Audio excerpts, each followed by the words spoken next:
Assalamualaikum warahmatullahi wabarakatuh. Perkenalkan, nama saya Rahma Safira. Saya berasal dari Unit 4 Mata Kuliah Ilmu Pendidikan yang diasuh oleh Bunda Luziana Uceh. Pada kesempatan kali ini saya ingin memperkenalkan kepada kawan-kawan tentang Doda Idi. Seperti yang kawan-kawan ketahui, Doda Idi merupakan salah satu ciri khas Aceh berupa senandung yang berisi harapan seorang ibu saat meninabobokan anaknya. Selamat mendengarkan. Salamullah, salatullah, salamullah, ala yasin habibillah.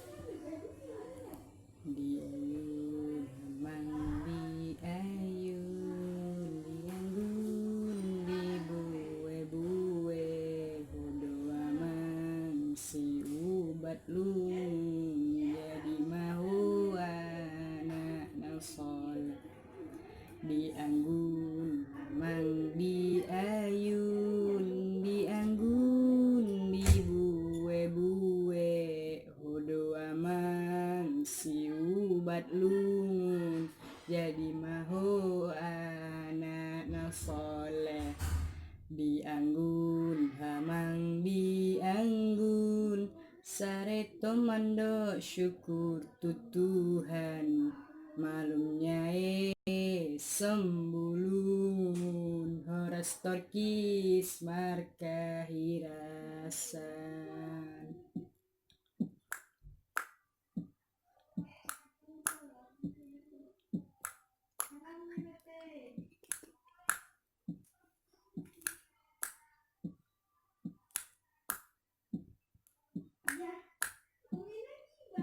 Salawat salam tu Rasulullah mengharap syafaat ni ibana dianggun hoa mangan somartua pati dahon hulong niamaina anggunan namar bunga-bunga da amang biasina uli bulung suang doma anggunan surga da amang riang sude kaum namar kunjung say horas maton di madingin jana sayur matua bulung jadi maho anak na mukmin da amang cita-cita nian marujung jadi maho anak na mukmin da amang cita-cita nian